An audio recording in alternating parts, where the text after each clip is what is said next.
वाक्यप्राणचक्षुः श्रोत्रमथो बलमिन्द्रियाणि च सर्वाणि सर्वं ब्रह्मोपनिषदं माहं ब्रह्म निराकुर्य मा ब्रह्म निराकरोति निराकरणम् अस्तु अनिराकरणं मे अस्तु तदात्मनि गिरते य उपनिषत्सु धर्मः हे मयि सन्तु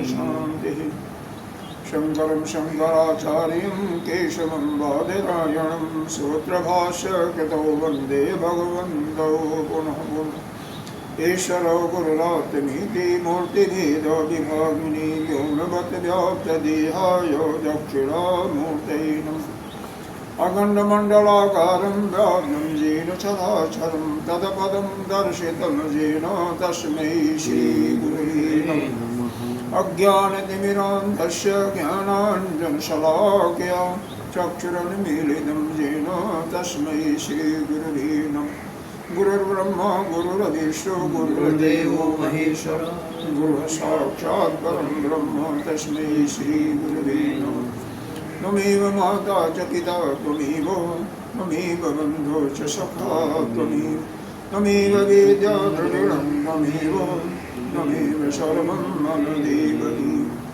गजाननं भूतगणादिसेवितं अवेद्यजम्बो फलचारुभक्षणम् उमाशतं शोकविनाशकारकं नमामि विघ्नेश्वरपादपङ्कजम् अनंत श्री विभूषित नित्य प्रातः स्मरणीय वंदनीय श्री पूजनीय अनंत 1008 श्री पंचायती महानिर्वाण अखाड़ा के वरिष्ठ वरिष्ठ महामंडलेश्वर एवं उत्तर प्रदेश समाज के अध्यक्ष श्री सदगुरुदेव भगवान के चरणों में कोटि कोटि नमन। ब्रह्मचारी श्री कृष्ण जी तिवारी जी सभी के हृदयाकाश में स्थित मात्र से परमात्मा को नमन। आगे हम लोग विशेषांग वेदी ब्राह्मण भाग की तलवार शाखा के अंतर्गत ये छांदो वो दिशा और दूसरा अध्याय का चिंतन कर रही हैं। दूसरे अध्याय में भी 23वें खंड इसमें ओम के उपासना के लिए वर्णन किया जाएगा, उसके लिए स्तुति कर रहे हैं, उसकी प्रशंसा की जा रही है।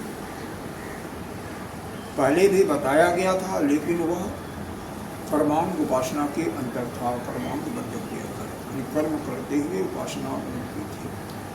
और यहाँ पर केवल ओंकार उपासना का वर्णन है, तो दोनों का फल ही अलग अलग है, उसका फल थोड़ा है, इसका फल बहुत ज़्यादा है। पहले धर्म की बातें बताते हैं, धर्म क्या है। तो धर्म के इन्होंने 3 स्कंदों में बांटा,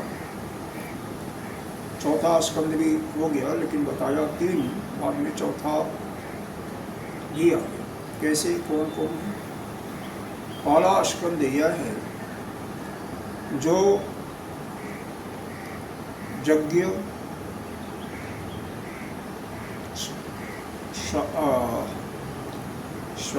स्वाध्याय क्या मतलब अध्ययन और स्वाध्याय में थोड़ा सा अंतर है, इसलिए स्वाध्याय कहना ठीक नहीं है, क्योंकि स्वाध्याय का तात्पर्य होता है अपना भी अध्ययन करना और वेद शास्त्रों का भी अध्ययन करना, और अध्ययन का मतलब केवल अध्ययन करना, ठीक है।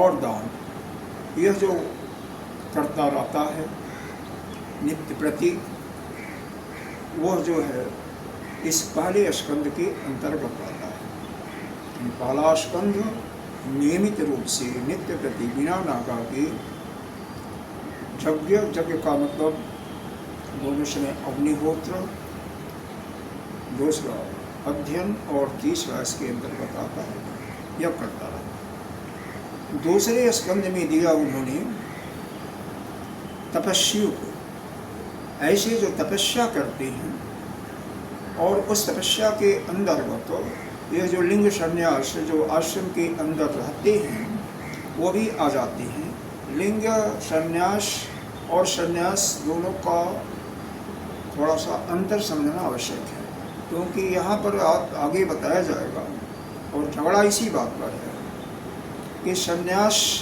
में कुछ क्वेश्चन यहाँ पर ले लिया गया है। केवल जो लिंग संन्यास लेकर के यानी कपड़ा बदल करके मंत्र लेकर के गुरु दीक्षा लेकर के आश्रम में रह रहे हैं, अपना साधना कर रहे हैं, वह संन्यास है। तो उसको वह सन्यासी जो है इसी के अंतर्गत आएगा, दूसरे के अंदर। लेकिन जो सन्यासी हो चुका, सन्यासी का मतलब वहाँ पर तीनों आश्रमों से जो मुक्त हो चुका है, जिसके सर्व कर्म संन्यास का तात्पर्य, और वह सर्व कर्म संन्यास बिना कपड़ा बदले भी कोई सकता, लेकिन वैसा कोई कर्म नहीं। क्यों?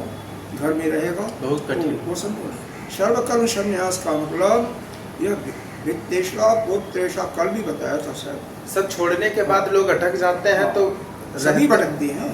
पुत्रेशा संन्यास में भी तो सभी भटके हैं, लेकिन जब पूर्ण रूप से निवृत्ति हो जाती है जिसकी, सर्व कर्म संन्यास, अभी आगे बताया जाएगा कि क्यों यही ज्ञान प्राप्त कर सकते हैं, इन्हीं को क्यों परिव्राजक के रूप में लिया गया है, बाकी को नहीं लिया। हाँ, लगता है पूर्ण रूप से वही निवृत्त हो सकते हैं जिनका पूर्व जन्म का प्रारब्ध कुछ प्रबल ज्यादा होगा। ऐसा है कि वो सब चीज़ें तो होती ही हैं, पूर्व का जन्म होता है, लेकिन अपना प्रयास होता है। देखो अब यहाँ पर जो आपने प्रश्न किया, इसके हमारे गुरुदेश के विषय में बताते हैं 5 चीज़ें काम करती हैं। पहला है प्रारब्ध, तो प्रारब्ध में आपका पूर्व जन्म का होगा। दूसरा है पुरुषार्थ, आपका प्रश्न क्या है।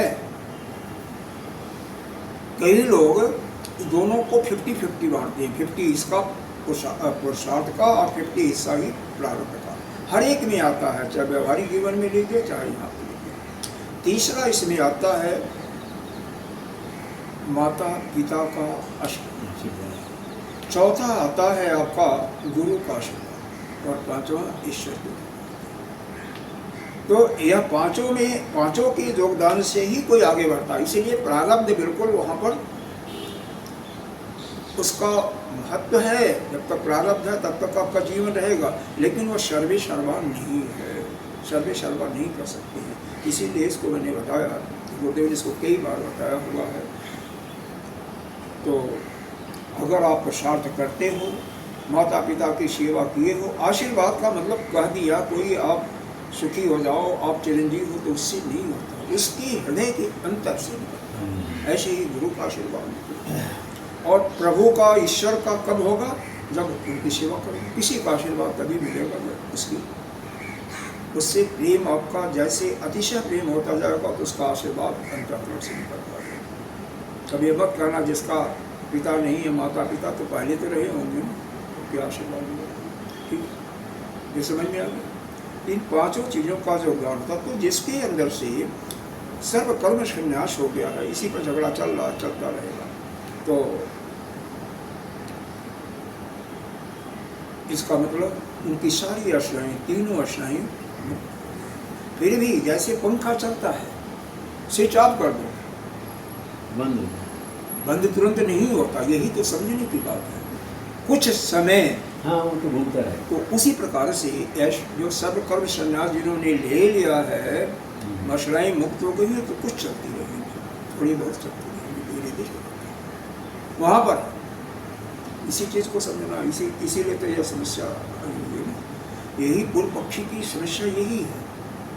पूर्व पक्षी यही कहना चाहता है, परिव्राजक को क्यों आपने उस श्रेणी में लिया, परमहंस और परिव्राजक, जो कि वही केवल ब्रह्म तत्व को प्राप्त कर सकते हैं, यानी मोक्ष को प्राप्त कर सकते हैं, यानी अमृतत्व को उन्हीं को प्राप्त कर सकते हैं। यानी सबको क्या लेना चाहिए, परिव्राजक को भी आपको इस दूसरा जो कैटेगरी, दूसरा जो स्कंद बनाया है, इसी के अंदर लेना चाहिए। केवल आश्रमवासी ही नहीं, बल्कि जो सर्वकर्म, हालांकि सन्यासी लिखा हुआ तो उसने शायद सर्वकर्म संन्यास का तात्पर्य नहीं समझा होगा, और इसीलिए भाष्यकार उसको अच्छी तरह से समझा। ठीक है। और तीसरा बताया ब्रह्मचारी। तो ब्रह्मचारी में भी बता दिया कि जो नैष्ठिक ब्रह्मचारी हो गए हैं, क्योंकि केवल गुरुकुल में जो विद्याधन करते हैं तो समावर्तन संस्कार उनका हो जाता है, तो वहाँ चले जाते हैं, यानी विद्या पूरी हो जाती है उनकी पढ़ाई, तो वो चले जाते हैं और जा करके अपने घर में या कहीं अन्य अपना जीविका का कार्य करते रहते हैं, तो वह नहीं आते हैं। और नैष्ठिक ब्रह्मचारी जो होता है वह अपना माता पिता घर सब को छोड़ करके आ जाता है, उसी को नैष्ठिक सन्यासी दिया जाता है, उसकी दीक्षा गुरुदेव देते हैं, तो वह जो है वही प्राप्त कर सकता है।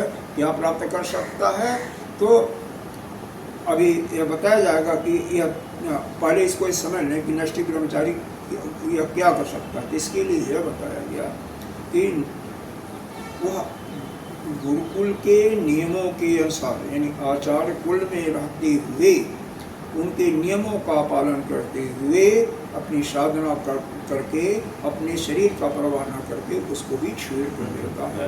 ऐसा मतलब, इसका मतलब शरीर छेड़ हो जरूरी नहीं है, लेकिन साधना अनवरत जरूरी है। साधना नित्य निरंतर साधना में ही उसकी दृष्टि होती है, साधना सेवा। तो क्योंकि आचार्य के गुरुकुल के नियमों का पालन, वहाँ पर सेवा भी हो जाता है। तो एक को करते हुए, तो ये 3 कैटेगरी हो गई। तो दूसरे कैटेगरी में आपके तपस्वी आ गए, वानप्रस्थी भी आप ले सकते हैं, और तीसरा यह भी है जो सन्यासी लिंग सन्यास लिए हुए हैं, लेकिन सर्वकर्म सन्यास उनका नहीं हुआ, वो ले सकते हैं। तो यह तीनों कैटेगरी के है। और चौथा यही है जो कि अपने स्वरूप में स्थित है, जो कि जिसको आप कह सकते हैं परमहंस। तो वह तो चौथा जो है वह तो अमृतत्व की प्राप्ति करेगा ही करेगा। यहाँ पर परिव्राजक भी ले लिया है यह, तो यह जो सिद्धांत पक्ष ने परिव्राजक को लिया है, उसका तात्पर्य है कि परिव्राजक सर्वकर्म संन्यास से युक्त है, इसलिए उसको ले लिया है। फिर तभी तो वह घूमता रहता है, कहीं एक जगह स्थिर रहने का कोई मतलब नहीं है, क्योंकि उसका तो किसी से कोई तात्पर्य ही नहीं है।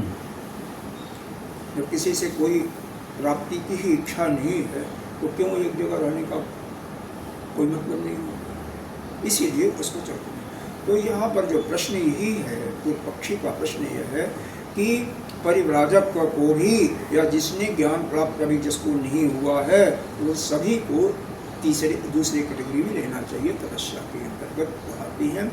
और यहाँ पर भाष्यकार का कहना है सिद्धांत पक्ष का कि नहीं, वो अलग है, क्योंकि वह सर्व कर्मों से सिद्धांत ले चुका है। और यहाँ पर जो आगे का इसका जो प्रश्न का उत्तर दे रहे हैं, भाष्यकार दे रहे हैं कि बिना कर्म और ज्ञान, ये 2 भेद हैं। कर्म में क्या है और ज्ञान में।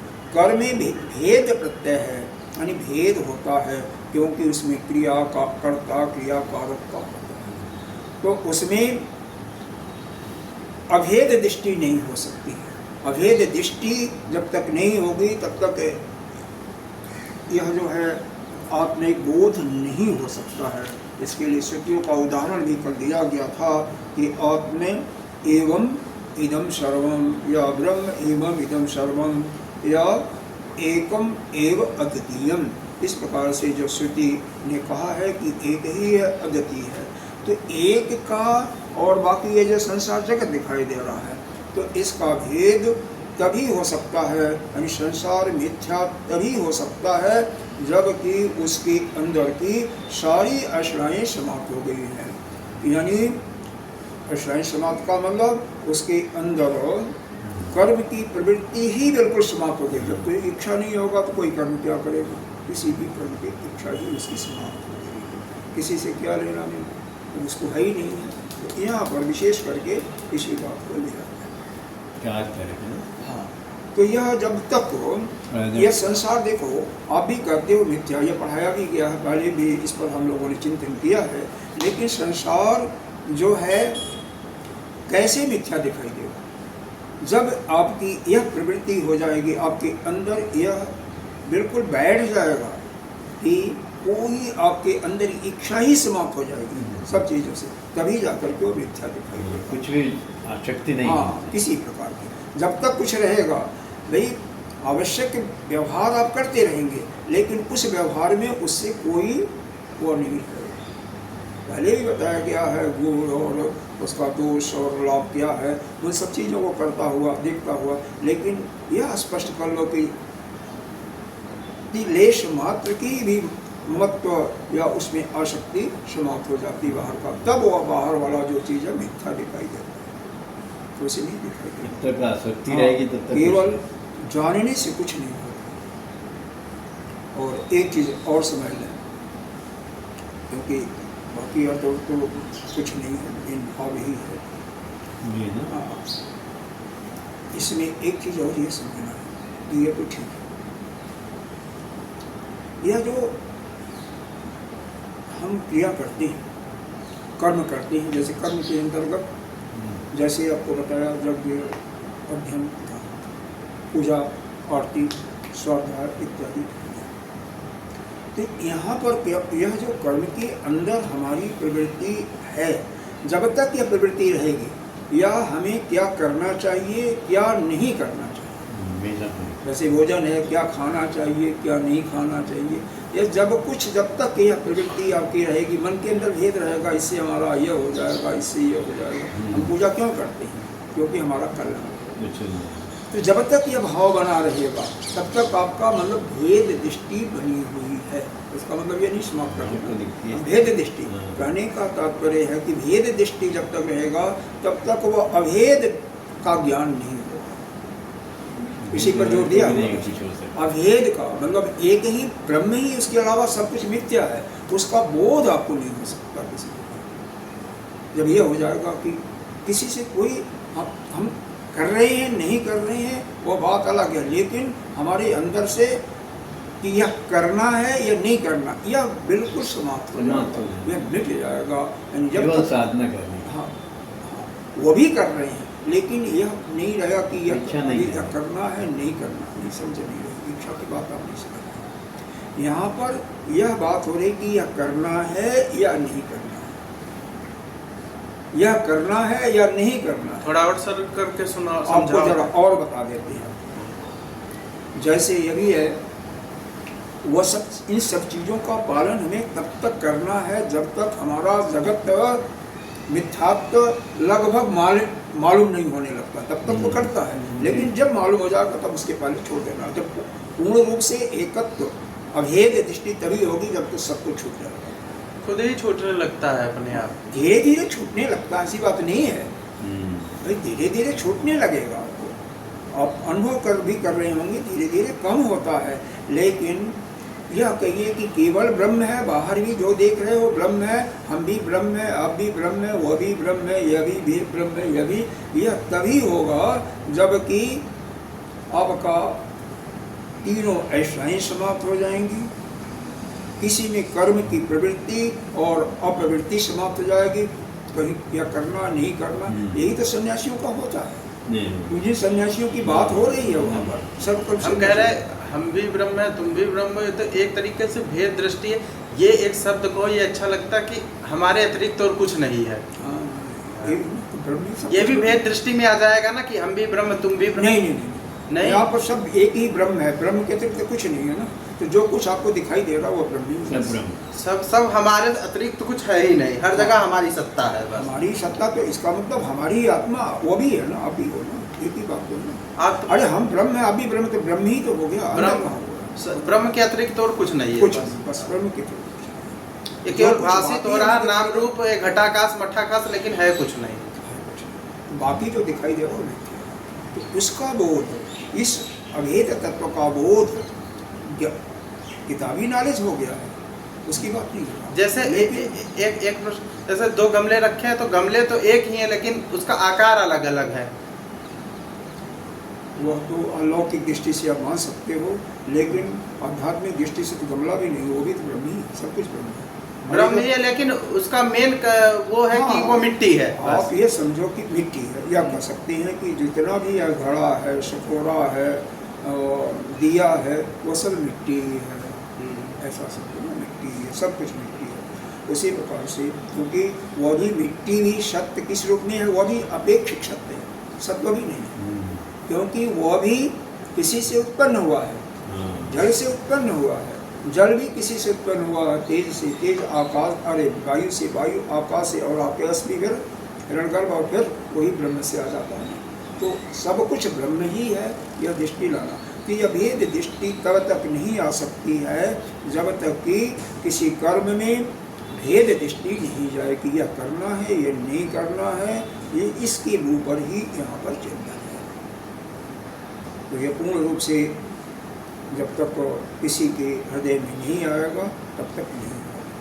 हाँ, बाद में वो हो सकता धीरे धीरे होता है।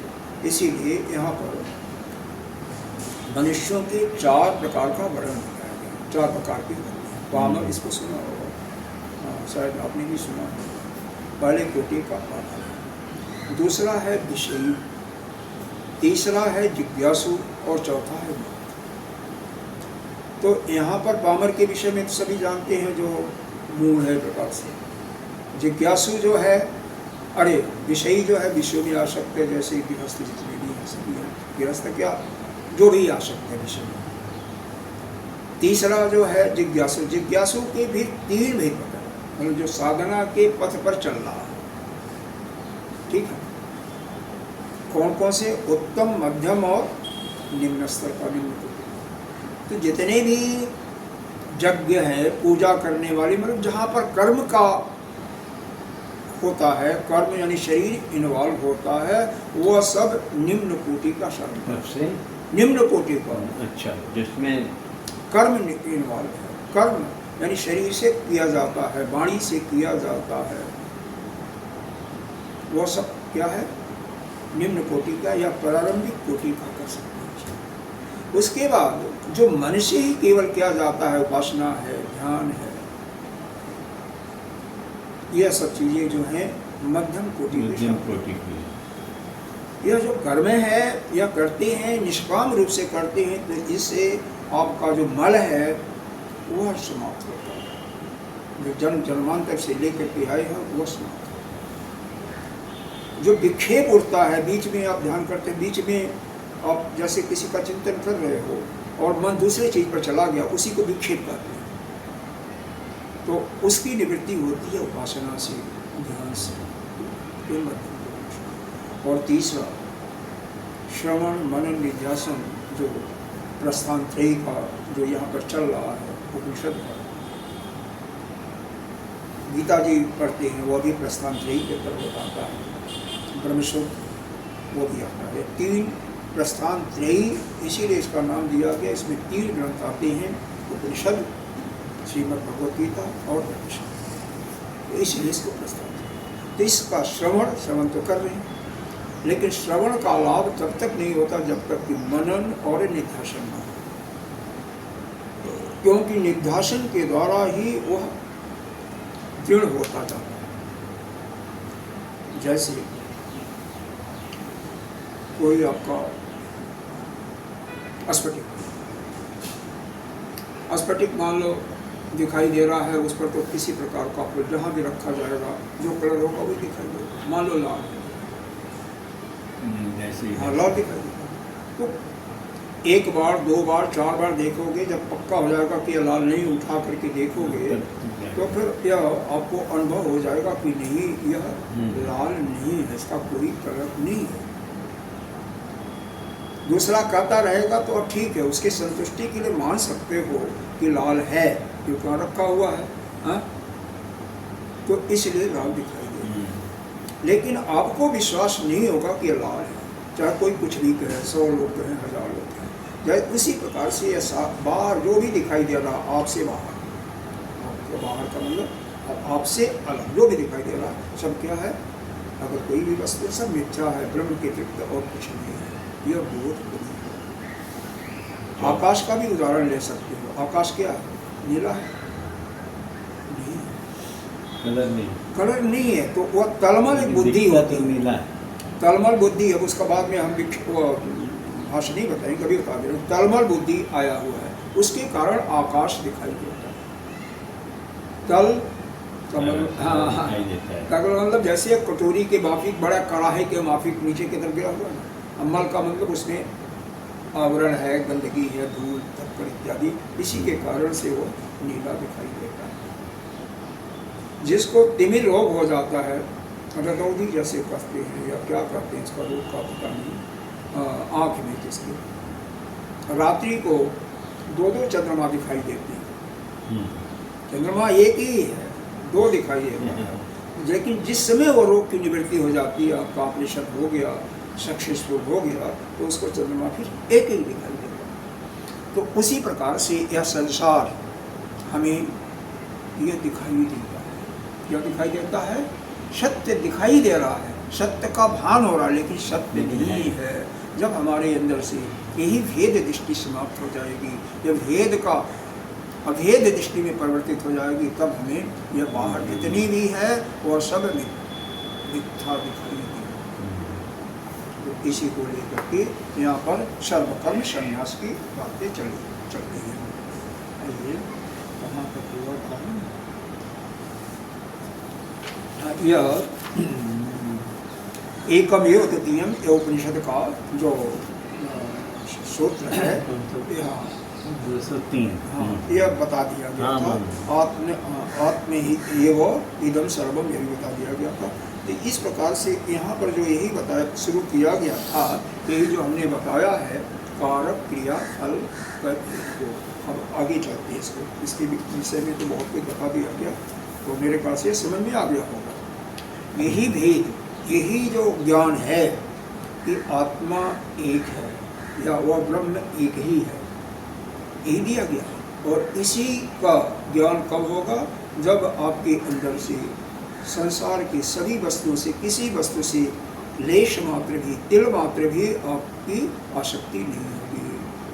आपको क्या बोध होना चाहिए? जितनी वस्तुएं हैं अस्थि भांति और प्रियत्म का प्रिय का बोध होता है, क्योंकि यह अधिष्ठान का गुण है। और जब तक किसी वस्तु का नाम रूप का बोध होता रहेगा, तब तक आपको यह संसार दिखाई देगा, यह सत्य दिखाई देगा। और जिस समय आपके अंदर से नाम रूप का बोध समाप्त हो जाएगा, केवल अस्थि है, जैसे आप हैं, मैं हूँ, है, ठीक है, वहाँ की प्रतीति। और क्या है? प्रिय। किसी न किसी को संसार की जितने भी पदार्थ है, जितनी वस्तुएं, किसी न किसी को प्रिय। अरे हम मनुष्य शरीर है, हम भी तो किसी को प्रिय हैं। नहीं कुछ तो शेर को तो प्रिय है, सभी मनुष्य शेर को प्रिय है। शेर भी जो किसी न किसी को प्रिय है, भाई वो भी किसी का भोजन बन जाता है। अरे मल भी जो होता है, जो आप निष्कासित करते हैं, वो भी किसी न किसी को प्रिय होता है। नहीं पर जो शुअर होता है, शुकर साफ कर देता है, सब इसको प्रिय होता है। सब्जी का छिलका अगर तो जानते होंगे, तो उसको तो नहीं कर सकता। तो इस संसार में कोई वस्तु ही ऐसी नहीं है जो किसी को नहीं, हर एक में प्रियता का बोध होता है। आगे कुछ पढ़ते हुए, कर्म निमित्त, यही तो कर्म निमित्त ही है ना। कर्म का जब तक अंदर रहेगा कि यह करना है या नहीं करना, जब तक यह बहुत रहेगा, यह नहीं करेंगे तो नुकसान हो जाएगा, तब तक यह ज्ञान जो है, यानी आप उस ब्रह्म तत्व के प्राप्ति के योग्य नहीं। वही तो एक चल रहा है कर्म निमित्त का, कि कहीं देखो आपको यह, अब मान लो ऐसे ही करना चाहिए, हालांकि यह मत करना कि स्नान करना है, नहीं करना है, किसी भी चीज का ही आपको स्नान। मतलब हाँ बिल्कुल रूप से। इसीलिए तो बताया गया है ना कि केवल परिव्राजक ही इसके अंदर आते हैं। परिव्राजक का मतलब अभी यहाँ पर है, मन किया अपना डाल रहे हैं, जहाँ पर हुआ सा वहाँ पर रह गया, भूख लगी तो कहीं मांग लिया, नहीं तो अपना पड़ेगा। इसीलिए ऐसा किया ना।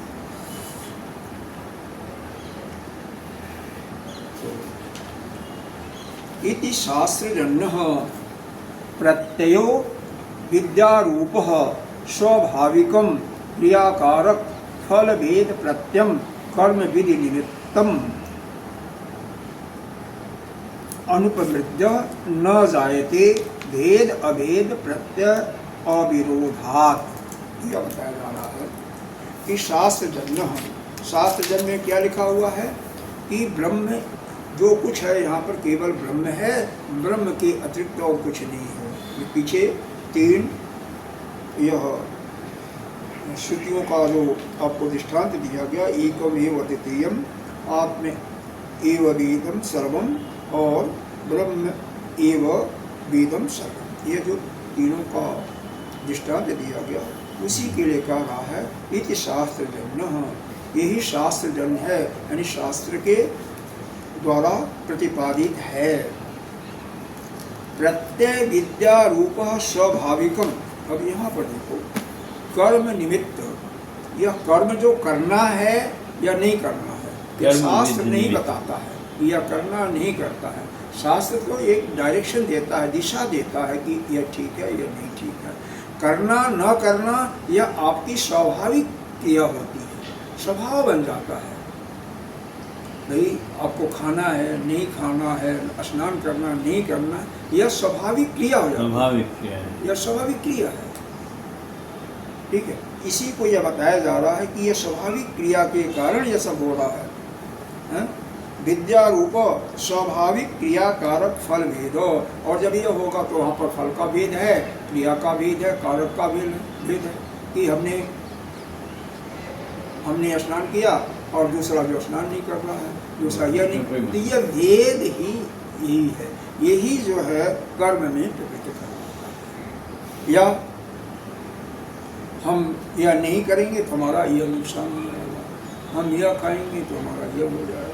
ये जो भेद ही, इसका मतलब ये नहीं इसका पालन नहीं करना चाहिए, पालन करना चाहिए, क्योंकि जब तक शरीर नहीं रहेगा, शरीर में हो, हाँ शरीर में हो, तब तक शरीर ठीक नहीं रहेगा तो आप भजन नहीं कर सकते हो, आप चिंतन नहीं कर सकते हो, नहीं कर सकते, इसीलिए करना है।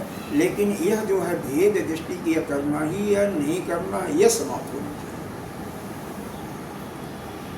शरीर को ठीक ठाक रखना नहीं, आपका उद्देश्य नहीं है, आपका उद्देश्य, हाँ ठीक है।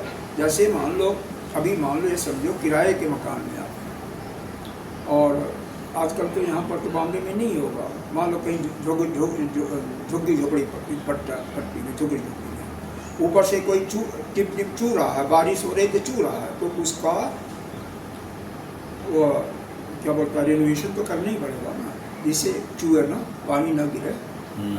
या पानी कहीं जाम हो गया तो पानी को निकालने के लिए आपको करना ही पड़ेगा ना, कि आप मालिक को खोजते रहोगे तब तो फिर आप खराब होगी। वही इसी प्रकार से शरीर में कोई अशुद्धि आती है तो उसके निमित्त कुछ न कुछ दवा है, औषधि है। यह जो योगाभ्यास किया जाता है ये भी एक औषधि है, औषधि है, औषधि है। जो चलने का है परिश्रम, यह भी एक औषधि है, औषधि के रूप में उसको बस कर सकते। लेकिन ये भेद दृष्टि आपकी समाप्त होती है, यह स्वाभाविक क्रियाकारक है। तो यह स्वाभाविक फल भेद प्रत्यम कर्म विधि कर रहे हैं, जब तक यह अनुपमृत्यते, जब तक यह नष्ट नहीं होगा। हाँ, जब तक यह नष्ट नहीं होगा। कौन सा? यही क्रियाकारक भेद, फल भेद का, प्रत्यय का नष्ट किए बिना यह अद्वैत का बोध नहीं होगा।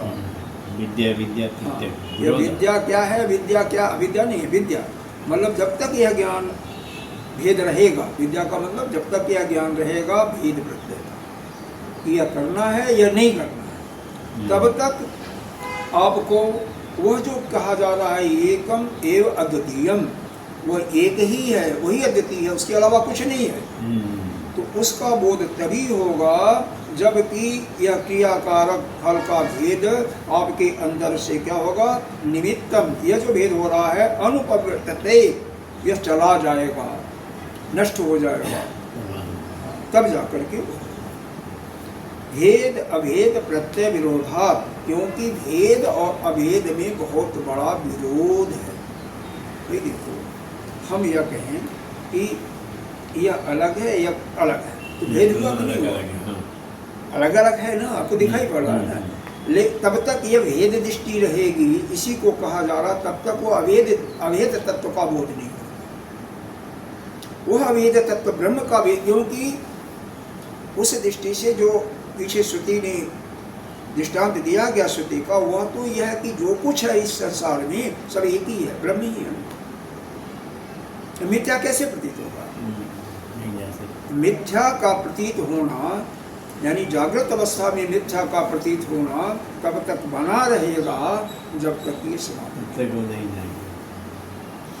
सही बात, मतलब विचार ही नहीं आना चाहिए। विचार, लेकिन ऐसे थोड़ी आएगा कि अभी समाप्त हो जाएगा, चलता रहेगा, धीरे धीरे कम होता जाएगा। उस रास्ते पर चलोगे तो किसी का भी, कोई भी चले, चाहे कोई भी हो, संन्यास का यहाँ पर जिक्र इसलिए भी किया गया है, संन्यास के बाद उसका अन्य चीज़ों में प्रवृत्ति समाप्त हो जाती है, नहीं भी होती है तो कम तो हो ही जाती है ना, इसलिए गया है। लेकिन वास्तव में यहाँ पर जो दूसरे स्कंद में नहीं लिया गया, केवल जो आश्रम में रहने वाले ही सन्यासियों को लिया गया, बाकी को नहीं लिया गया। परिव्राजक को क्यों नहीं लिया गया? तो उसका कारण यही है कि परिव्राजक जो है वह सर्व कर्म संन्यास ले लिया है, और केवल लिंग संन्यास नहीं लिया है, बल्कि उसको कि संसार की जितनी भी आशाएँ हैं उससे वो तीनों आशाओं से मुक्त हो चुका है, और उसको किसी चीज़ की चाह नहीं है, किसी चीज़ की, किसी से कोई आसक्ति नहीं है। दो देखिए। हाँ, तो जब तक यह नहीं जाएगा, न जाएगी, जब तक यह भेद अभेद रहेगा, जब तक ये भेद दृष्टि रहेगी, तब तक उस एकत्व का, उस परमात्मा का, आत्म तत्व का बोध नहीं होगा। तो भेद अवैध प्रत्यय, अभेद प्रत्यय अविरोधात, तो ये भेद और अभेद प्रत्ययों में क्या है? परस्पर क्या है? विरोध है। तो ये भेद के कारण, और ये भेद दृष्टि समाप्त है।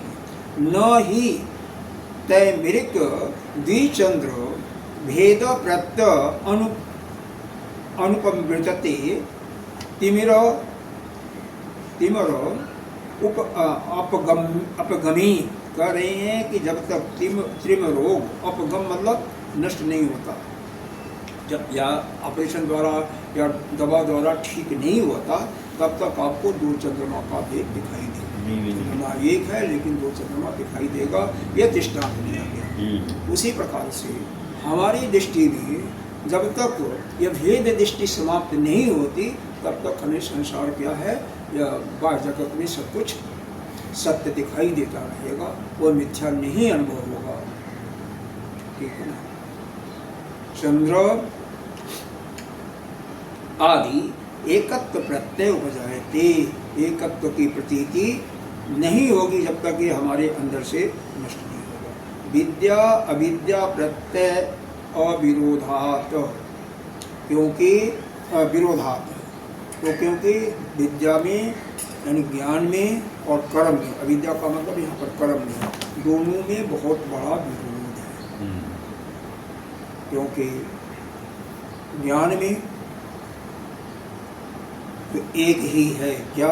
आप ब्रह्म है बस।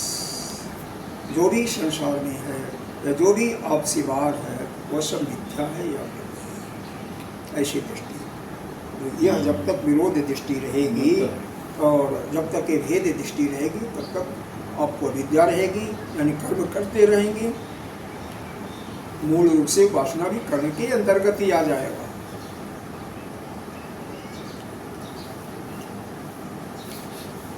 अब यह निध्यासन, ये निध्यासन का भी सुन लें। मनन का तो समझ ही रहे होंगे, समझते ही नहीं। श्रवण तो यहाँ पर सुनो, श्रवण का मतलब ये सुनना ही नहीं है, आसक्ति जब तक न निकले वो तो ठीक है। अब यहाँ पर श्रवण मनन निध्यासन का भी समझ लेना। श्रवण का मतलब ये सुना ही नहीं, बल्कि यह आपके मन में बैठे। फिर भी मनन इसीलिए करते हैं कि इसमें कुछ शंकाएं उत्पन्न होती हैं, निश्चित रूप से होती हैं, और या कुछ छूट भी जाता है, कुछ भूल भी जाता है, तो उसका निराकरण करना। ऐसे शंकाएं उठती हैं तो प्रश्न द्वारा पूछ करके या स्वाध्याय पुस्तक लिख करके भाई पुस्तक बदल देखेंगे तो वो जो अगर वहाँ पर स्पष्ट समझ में आ जाएगा तो उससे रिमूव हो जाएगा और शंका मिट जाएगी। अगर नहीं समझ में आया तो गोदे से पूछिए और पूछ करके अपना निवृत्ति कीजिए। ठीक। अब निध्यासन का मतलब क्या होता है? इसमें एक एक ध्यान में और इसमें थोड़ा सा अंतर है। आप क्या करें? मैंने कहा भाष्य में एक एक शब्द का लंबा लंबा बताया। हाँ, एक एक शब्द का बहुत बार मंत्र इतना है, इसीलिए बता रहे हैं कि इसे समझ में आ रहा है। विस्तृत बहुत है। हाँ, बहुत एक ही चीज का बहुत सारे उदाहरण भी दे रहे हैं, तो इसीलिए दे रहे हैं। उसके बाद भी तो समझ में नहीं, आ जाए। उसके बाद भी तो नहीं निवृत्त हो रहा, उसके बाद भी कहाँ हो रहा? अच्छा, हाँ, उसके बाद भी कहाँ हो नहीं भाई से रहा? हाँ पढ़िए। इसीलिए बारंबार इसी ये हर एक उपनिषदों में अलग अलग तरीकों से बताया गया है, लेकिन ज्ञान एक ही दिया गया है। ज्ञान एक ही दिया गया है। दृष्टांत अलग अलग मिल सकते हैं और तरीका अलग अलग मिल सकता है, लेकिन मूल उद्देश्य तो एक ही है ना। हाँ, मूल तो है, मूल एक ही रहेगा। तो इसीलिए पहले गुरुकुल में एक ही उपनिषद, जो गुरु होता था, आचार्य होता था, एक ही उपनिषद का ज्ञान अपने विद्यार्थियों को देता था, ब्रह्मचारियों को, और उसी से वो मुक्त होकर के ज्ञान प्राप्त करके अपना अलग गुरुकुल चला देता। अब तो 10 कर ले तभी नहीं होता। इसीलिए कि हमारा अंदर जो है, एक तो पहली बात, जैसे कि ब्रह्मचारी जी ने कहा, पिछले जन्मों का तो मल है, तो मल की निवृत्ति करनी है। मल की निवृत्ति केवल जो शुरू में बताया गया पहाड़ी स्कंद में, उसी के द्वारा ही है, और कोई नहीं। वेद के अध्ययन से भी होती है, ऐसी बात नहीं है, लेकिन मेन जो बताया गया कर्म से ही निवृत्ति होती है, निष्काम कर्म से। वहाँ पर भी जब कोई इच्छा नहीं होगी कि हमें अमुक चीज की प्राप्ति होगी इससे, और कहीं होगा कि हमारी पोती यह हो जाए या बेटा यह हो जाए या हमारी पत्नी हो जाए, तो फिर नहीं, तो नहीं। तो यह निध्यासन में और इसमें अंतर क्या है? ध्यान में, ध्यान में तो किसी एक वस्तु पर ध्यान किया जाता है, एक चीज का चिंतन कर रहे हैं। निध्यासन में थोड़ा सा चिंतन करना है उसका, जैसे भेद अभेद दृष्टि का, इसी का चिंतन करते हैं। और परमात्मा बार पढ़ो तो हाँ, परमात्मा एक है, परमात्मा जो कुछ सृष्टि में परमात्मा आत्मा ही है, तो इसी का चिंतन करते हैं। ये निध्यासन, या जो कुछ पढ़ा इसी का चिंतन करते हैं। मन में बैठा, हाँ, जो कुछ निकल देखो निकलने का कई कारण है। एक तो पहला जो मेन कारण है हमारा, ये भेद दृष्टि है, और उसके पहले भी अज्ञानता है, अज्ञान है? और तीसरा भी यह भी कारण है कि अब जैसे अवस्था का भी बहुत है, इसीलिए क्यों कहा जाता है ब्रह्मचारी को क्यों किया गया है? पहले जो जल्दी समझ में आ जाता था, हमको नहीं आया। आपका तो बढ़िया, हाँ, आपको इतना फर्क नहीं पड़ा। यह जो अपना 8 साल के बाद, 10 साल के बाद जो विद्यार्थी गुरुकुल में प्रवेश कर लेते हैं और आजीवन अपने को समर्पित कर देते हैं, तो आगे तो वही बढ़ते हैं। क्यों? उनकी जो मेमोरी पावर है बहुत स्ट्रांग होती है,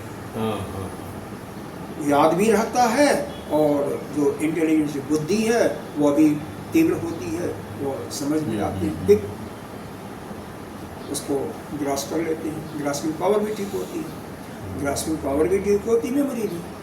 और जैसे जैसे ये बढ़ता जाएगा, मेमोरी पावर समाप्त हो जाती है, ग्रास्पिंग पावर भी डाउन हो जाता है। किसी चीज़ को ग्रास्प करने की कैपेसिटी भी कभी खत्म हो जाती है ना, कम हो जाती है, उतनी नहीं रहती है जो पहले थी रही होगी। तो इस चीज़ का ध्यान करके निध्यासन अवश्य करना चाहिए। चित्त एकाग्र हो गया तो इसके जो कुछ पढ़ा है, जो कुछ मूल समझ में आया, उसका चिंतन करो।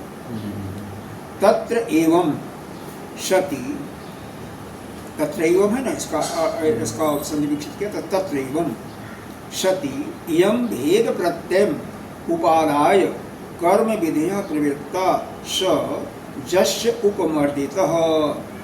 तो तत्र एवं, इसीलिए वहाँ पर क्या है, जिस भेद प्रत्यय की प्रतीति को स्वीकार कर रहे हो, उपादाय कर्म विधेय प्रवृत्ता, जिसको स्वीकार कर रहे हो, स जस्य उपमर्दितः, जब वो नष्ट हो जाए, जब उसकी निवृत्ति हो जाएगी, तो निमित्त उपादाय। हाँ नहीं, उपादाय का ही मतलब है नष्ट होना, उसी का है नष्ट हो गया। जब वो नष्ट हो जाएगी तभी ये आपको यह प्रतीत होगा कि एक ही सत्य, एक एवं अद्वितीयम यही सत्य है, बिना उसके मर्दन किए हुए नहीं मालूम होगा।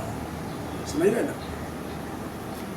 देखो, जब तक यह भेद, आपका भेद जो स्वीकार कर रहे हो, अभी हम भेद स्वीकार कर रहे हैं, यह वृत्ति ही नष्ट नहीं होगी, ये प्रवृत्ति जो है नष्ट नहीं होगी, तब तक वह एक ही अद्वितीय सत्य है, उसका हमारे अंदर चित्त में नहीं बैठेगा।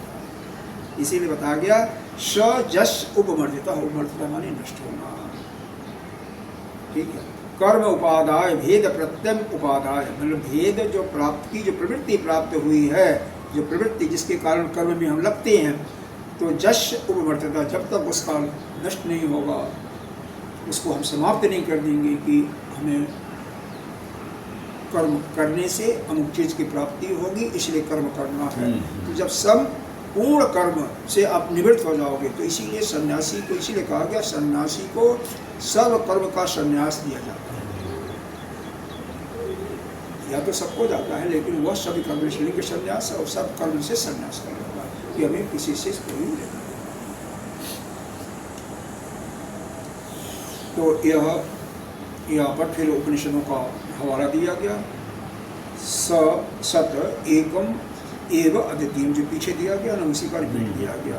तत् सत्यम, पीछे वाला ही है ना, पीछे वाला ही है। तत् सत्यम, वही सत्य की विकार अभेदो, विकार भेदो अनिर्तम, यह जो है, ये विकार जो होता है, यह भेद की निवृत्ति है। अनिर्तम, निर्तम माने झूठ होता है, अनिर्तम माने सत्य हो जाएगा ना उसका ऊपर। तो भेद रूप, या ऐसे कहिए कि जब तक यह नहीं होगा, जब तक यह विकार भेद जो है, यानी भेद, यह भेद जो है मिथ्या का, अनिर्तम का, यह समाप्त नहीं हो जाएगा आपके मन से। यह प्रमाण बुद्धि, प्रमाण जनते न एकत्वम प्रत्येन सकर्मेभ्यो निवृत्तो निमित्तम निवृत्ते, तब तक कि आपके कर्म, जितने भी कर्म में निवृत्त होने की, प्रवृत्त होने की निवृत्ति है, वह समाप्त नहीं होगी, तब तक इसका बोध नहीं। जितने भी कर्म में हम प्रवृत्त होते हैं, किसी कर्म में, इसको लिए देखो, चिंतन करो, किसी अमुक काम, कोई भी काम हो, इस काम को हम क्यों करते हैं? कुछ उद्देश्य होता है, कोई उद्देश्य होता, कुछ प्राप्ति का उद्देश्य होता। तो मन के अंदर वो भाव समाप्त, वही तो प्रॉब्लम है कि हमें कुछ चाहिए, हम क्यों चाहिए? हमें कुछ चाहिए तभी तो जाते हैं ना। हम कुछ भी कर रहे हैं तो कुछ तो है, उससे हम चाहिए ना। यह भाव हमारे अंदर से समाप्त हो जाए, हमें कुछ नहीं चाहिए, हमको कुछ नहीं चाहिए। आ गया तो कोई बात नहीं, नहीं आया तो कोई बात नहीं। यह लेकिन ये सब लेश मात्र, ये जो बहुत किसी में नहीं जाती, सबको कुछ ना कुछ तो चाहिए रहता। अब जाती नहीं, उसका हम ठेकेदार नहीं है ना, आप ठेकेदार हैं। हमें हम जो यहाँ पर लिखा गया है, जो समझाया गया, हम चीजों का देखते हैं ना, तो मुझको ऐसे लगता है कि अभी पूर्ण रूप से किसी से के अंदर नहीं जाती है। इसीलिए तो मुक्त कहाँ हो रहा है, हाँ। सभी मुक्त नहीं जाते। ब्रह्मा बाबा का यह जो इतना बड़ा विश्व चल रहा है, यह सृष्टि कैसे चलती, भाई कौन चलाएगा? अब कहने की बातें हैं, जाता नहीं किसी। लेकिन ऐसा है, यह सुनते सुनते कोई ना कोई तो मुक्त होता ही है। पहले हुए हैं, जब पहले हुए हैं, हजारों हुए हैं, तो कोई ना कोई फिर मुक्त होता रहता है। लेकिन ठीक है, मुश्किल है, यह कह सकते हैं कि यह बहुत बहुत मुश्किल है। यह तो ठीक है, मुश्किल बहुत है, लेकिन इसीलिए बढ़ते रहो, हाँ लगे रहो। इसीलिए एक बार नहीं, दो बार नहीं, सैकड़ों बार तो पढ़ते हैं ना। एक उपनिषद से ज्ञान नहीं होता है तो 10 उपनिषद क्यों पढ़ते हैं? 10 से नहीं होता तो 108 उपनिषद, या फिर दूसरा पढ़ते हैं, क्या बोलता है, या पुराण, इतिहास के अंदर आपका रामायण भी आता है, इतिहास के अंदर महाभारत। कहना आसान कि किसी चीज में बंधन ना बनाओ, लेकिन कठिन है, बहुत कठिन है। कोई कर, हम ठीक है, तो हमारे अंदर नहीं कोई कर नहीं पाता, यह बहुत तो मुश्किल है। श्रुति ने भी कहा, भाष्यकार भी कहते हैं मुश्किल है, कठिन है, लेकिन इसमें भी ऐसा नहीं है कि नहीं हो सकता, असंभव नहीं है, असंभव नहीं है। ठीक है, एक जन्म में नहीं होता, दूसरे जन्म में होगा, तीसरे जन्म में होगा, कई जन्मों का भी कार्य। देखो, जिसका पहले कलम या मल समाप्त नहीं हुआ है, निश्चित रूप से उसको दोबारा जन्म लेकर के मल को समाप्त करना पड़ेगा। और जो संन्यास लेकर के या ब्रह्मचारी में आकर के पहले ही समाप्त कर रखा है, पहले अपना कर्म का मल समाप्त करा, किस जन्म में बहुत तपस्या किया होगा तो फिर उसको तपस्या करने की जरूरत नहीं है, फिर वहीं से आगे बढ़ जाता है ना। नहीं हुआ है तो फिर आगे का जन्म इसीलिए तो एक जन्म में भी नहीं होता, एक दिन का 1 घंटे का तो है नहीं।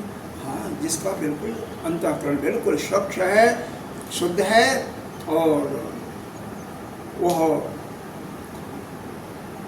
इसके भाव को भी जो उसके हृदय में अंतःकरण में बैठ जाएगा तो निश्चित रूप से वह तुरंत भी क्षण में भी मुक्त हो सकता है। जैसे कि अष्टावक्र जी ने राजा जनक को बताया।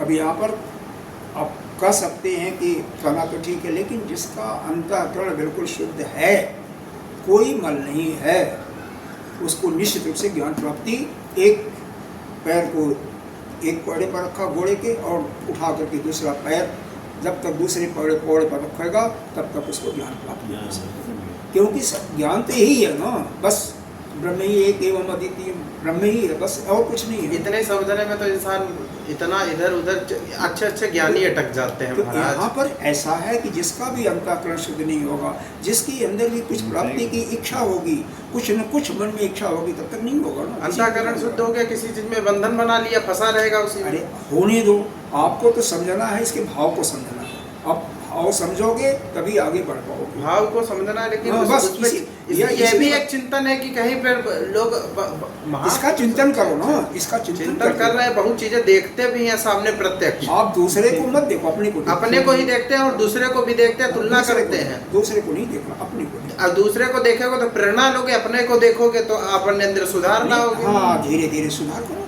बस बस सही है। ऐसा है कि अगर अभी नहीं होता है तो घबराने की भी जरूरत नहीं है, अगले जन्म में होगा, नहीं होगा तो होगा, एक दिन में नहीं होगा, 1 घंटे में नहीं होगा तो 6 महीने में होगा, 6 साल में होगा, 60 साल में होगा, दूसरे जन्म में होगा, तीसरे जन्म में। हाँ, लेकिन जो इस रास्ते पर चलता रहेगा उसके लिए बस। और घबरा करके तो सब कुछ छोड़ देगा, हमें घबराना नहीं है। देखो कर्म का सिद्धांत क्या है, इसका आप मतलब एक बताएं तात्पर्य, कोई चीज करते हुए भी किसी को बंधन ना कराओ कि ये नहीं करेंगे तो मर जाएंगे, हो रहा हो जाने। बस यही तो बताया, हाँ। यही बताया। देखो कर्म का सिद्धांत क्या है, जो बहुत ओवरलोडेड है। अगर वह प्रेम से उसको उपासना समझ करके, उसको अपना कर्तव्य सोच करके समझ करके उसको करते रहते हैं, मस्ती में करते रहते हैं, और काम ज़्यादा होता है मस्ती में, और जो घबरा करके करते हैं काम थोड़ा नहीं होता, वो कम होता है। क्योंकि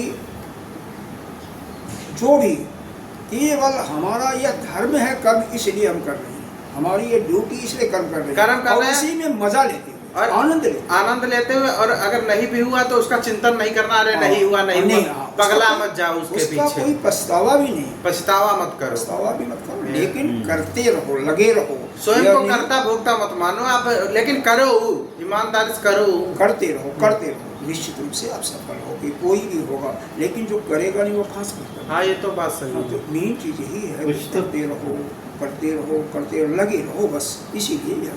देखो एक ही चीज को अभी भाष्कर ने कई दृष्टांत भी दिए और फिर इसको छोड़ नहीं रहे, केवल भेद अभेद की, इसी के लिए भी बहुत कुछ डिस्कशन चलता है।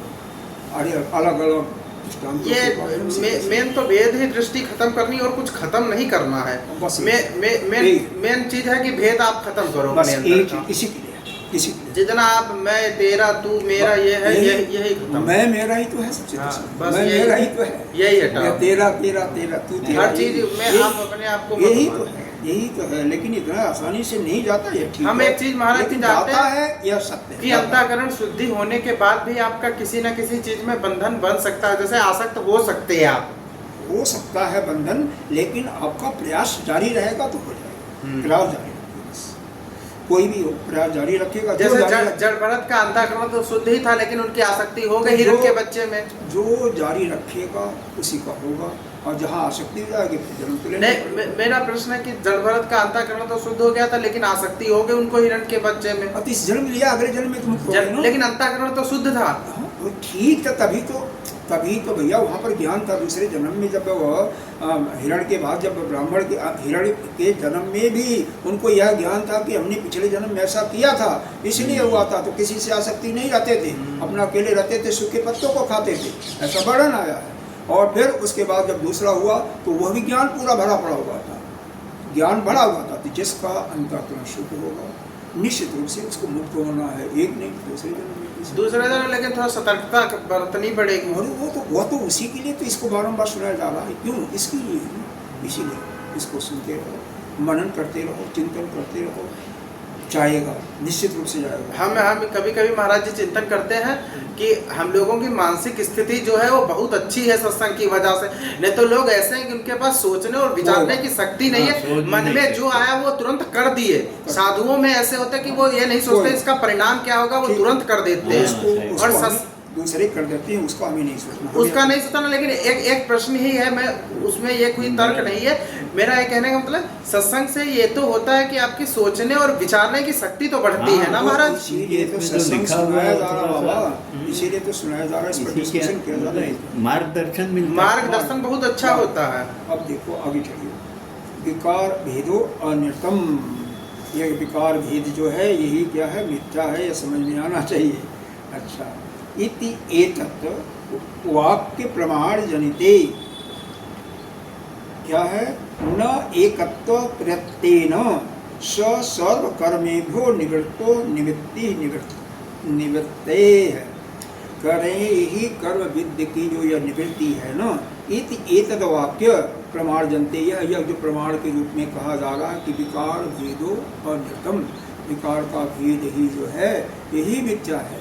अच्छा, तो न एकत्व प्रत्येन स कर्मेभ्यो निवृत्तो निवृत्त निवृत्ते, यानी सब कर्मों से जब निवृत्ति हो जाता है, सर्व कर्म निवृत्ति, निवृत्ति हो जाता है, तभी जाकर के वह ब्रह्म संस्थ कहा जाता है। जब ब्रह्म संस्थ क्या दिया, मतलब इसका यह हुआ ब्रह्म में ही स्थित, यानी वह अपने स्वरूप में स्थित हो, या उसी को अन्य तत्व की प्राप्ति होगी जो अपने स्वरूप में स्थित होता है। उसके लिए एक शब्द यहाँ पर ब्रह्म संस्थ दिया, और यही तो शुरू में ही बताया गया था ब्रह्म संस्थ। ये चौथा जो बात था जिसमें परिव्राजक और इसको दिया गया।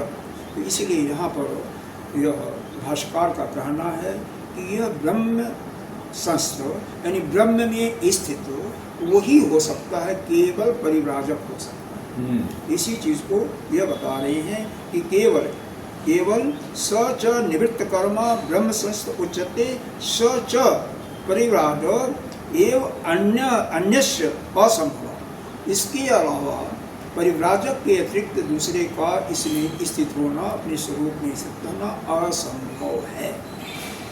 और इस पर विचार करो, क्यों असंभव क्यों बोल दिया कि परिव्राजक वही होता है जो कि आश्रय उसकी तीनों आश्रय उसकी समाप्त हो चुकी है। संसार से केवल किसी चीज़ में उसको आसक्ति नहीं है, केवल किसी वस्तु को देखता है तो उसमें केवल अस्थि भांति और चेतना का बोध होता है, नाम रूप का वो बिल्कुल उसके अंदर से निकल गया है।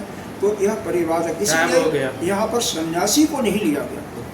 कोई बात नहीं, केवल सन्यासी में सन्यासी में केवल परिव्राजक को लिया गया है। इसीलिए ब्रह्म की स्थिति यानी अपने स्वरूप की स्थिति परिव्राजक को ही प्राप्त हो सकती है, अन्य को नहीं। केवल संन्यास लेने से नहीं हो सकता। यह कहें कि हमने संन्यास ले लिया, ऐसा लोग ज़्यादा लोग समझते हैं कि बिना संन्यास के, इसीलिए इस पर डिस्कशन ज़्यादा हुआ कि मन के अंदर एक भेद वो होता है कि संन्यास लेने से ही यह प्राप्त होता है। हाँ, निश्चित रूप से संन्यास लेने से होता है, क्योंकि यह आसक्ति जाती नहीं है बिना संन्यास। संन्यास लेने के बाद तो जाती नहीं है और रह करके जाएगी, आपको लग रहा है। वह इक्का दुक्का दृष्टांत आप पाइएगा कि गृहस्थ में रहते हुए कोई मुक्त हो जाता है, जैसे राजा जनक, एक आध होता है। लेकिन ज़्यादातर जितने भी हुए हैं मुक्त हुए हैं संन्यास लेने के बाद ही हुए हैं। महाराजों की जो गिनती करोगे तो संन्यास लेने से कम घर की आसक्ति खत्म, माता पिता की आसक्ति खत्म, और भी कोई परिवार है तो उससे अगर उस समय भी नहीं हुआ तो धीरे धीरे समाप्त हो जाता है। इसीलिए आप आगे, ठीक है। अब यहीं पर इसको समाप्त हाँ, करते ठीक हैं। है। आगे का पाठ परसों होगा। ओम पूर्णमदः पूर्णमिदं पूर्णात् पूर्णमुदच्यते पूर्णस्य पूर्णमादाय पूर्णमेवावशिष्यते। ओम शांति शांति शांति। तत्रोति।